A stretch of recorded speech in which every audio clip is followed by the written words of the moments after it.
నేను మీ దయచేసి మిమ్మల్ని కోరేది ఒకటి, పదవులు మాకు కొత్త కాదు. 10 ఏళ్ళు మీ దయతో, 10 ఏళ్ళు మీ ప్రేమతో మీ మనసు గెలుచుకునే అవకాశం వచ్చింది, మీకు సేవ చేసే అవకాశం వచ్చింది. మాకు పదవులేం కొత్త కాదు.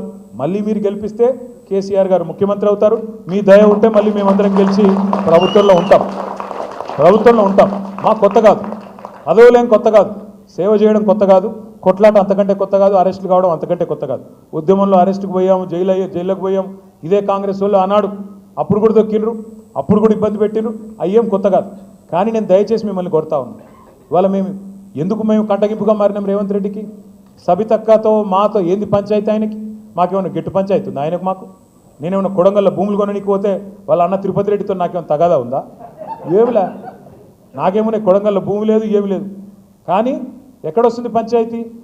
కొడంగల్లో నువ్వు పేదవాళ్ళ భూములు ఎందుకు గుంజుకుంటున్నావు? అక్కడ గిరిజనుల మీద ఎందుకు దౌర్జన్యం చేస్తున్నావు?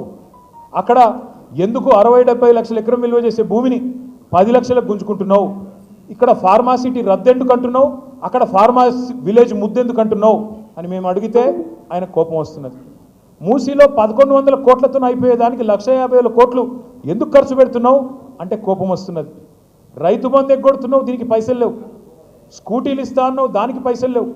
తులం బంగారానికి పైసలు లేవు, దేనికి పైసలు లేవు. అక్కడ మాత్రం మూసీలో 1,50,000 కోట్లు ఎవరి కోసం పోస్తున్నావు అంటే కోపం వస్తున్నది. అర్హత లేని బావమరిది కంపెనీకి 1,100 కోట్ల రూపాయలు ఎట్లిచ్చినావు, ఎవడప్పసొమ్మని ఇచ్చినావు అంటే కోపం వస్తున్నది.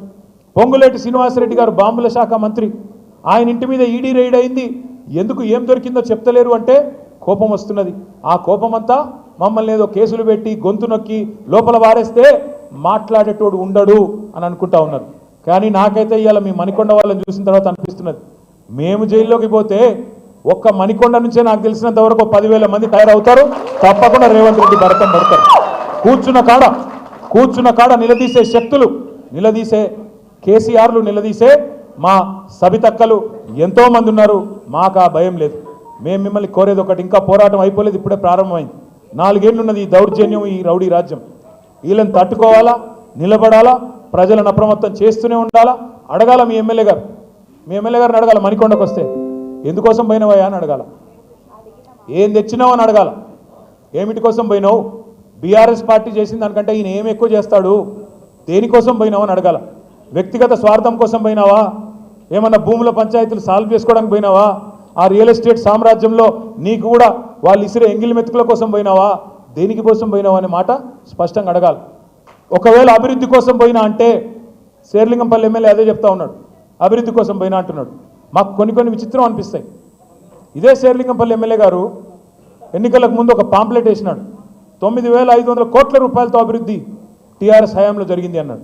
నేను ఎమ్మెల్యే గారిని అడుగుతా ఉన్నా, మీ ప్రకాష్ గౌడ్ను కూడా అడుగుతున్నా, 9,500 కోట్ల రూపాయలతో శేర్లింగంపల్లి అభివృద్ధి కేసీఆర్ చేస్తే మరి రేవంత్ రెడ్డి నాయకత్వంలో పోయినావు కదా, నువ్వు గెలిచి ఇక్కడ గెలిచి అక్కడ పోయినావు కదా, మరి అంతకంటే కనీసం 1000 కోట్లు ఎక్కువ తేవాలి కదా నువ్వు.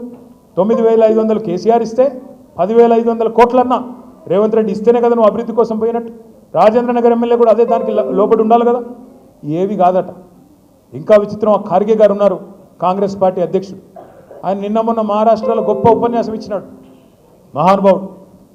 బీజేపీ పార్టీ మేకలు కొన్నట్టు కొంటున్నది ఎమ్మెల్యేలను అని చెప్పి మహారాష్ట్రలో తిడుతున్నాడు బీజేపీని. నేను ఇన్వైట్ చేసిన ఖార్గే గారిని, అయ్యా ఖార్గే గారు ఒకసారి తెలంగాణకు రండి, ఇక్కడ కూడా మేకల మండీలో కాంగ్రెస్ బాగా కొంటున్నది, మా మేకలు కూడా కొన్ని తప్పిపోయి కాంగ్రెస్ శిబిరంలో తిరుగుతున్నాయి, ఆ మేకలను పట్టుకొచ్చుకుందాం, నువ్వు రాస్వామి అన్న. ఇలా నేను అడుగుతున్న ప్రకాష్ గౌడ్ని, గాంధీని, యాదయ్య గారిని, ఇంకా మిగతా 10 మంది ఎమ్మెల్యేలు ఎవరైతే పోయినారో దమ్ముందా మీడియా ముందుకు వచ్చి నాలాగా నిలబడి ఏ పార్టీలో ఉన్నావో చెప్పే దమ్ముందా అని అడుగుతున్నా నేను ఈరోజు. కనీసం నువ్వు కాంగ్రెస్ వాడివా, బీఆర్ఎస్ వాడివా, ఏ పార్టీ వాడివో చెప్పే పరిస్థితి ఉందా? సిగ్గుందా? ఎందుకు ఇంత భయం? పదవులను గబ్బిలాలు కదా చూరు పట్టుకొని వెళ్ళాడినట్టు పదవులు పట్టుకొని వాటి కోసం ఈ పార్టీలో ఉన్న ఆ పార్టీ అని చెప్తావా? ఈరోజు ఏ పార్టీ తెలియదు అయిన దానికి. కాంగ్రెస్లో ఉన్నాడా, బీఆర్ఎస్లో ఉన్నాడా, త్రిశంకు స్వర్గంలో ఉన్నాడా? దీన్ని ఏమనాలి మనం? నేను గట్టిగా మాట్లాడితే మళ్ళీ తిట్టినట్టు కాబట్టి నేను తిట్టను. కానీ ఒకటి మాత్రం పక్కా, రేవంత్ రెడ్డి మోసాలు, రేవంత్ రెడ్డి కరప్షన్, రేవంత్ రెడ్డి చేస్తున్న కుట్రలు, వాటి నుంచి పేద ప్రజలను కాపాడుకోవడం ఎలా అనే విషయంలో మేమందరం కేసీఆర్ గారి నాయకత్వంలో నిరంతరాయంగా పనిచేస్తూనే ఉంటాం.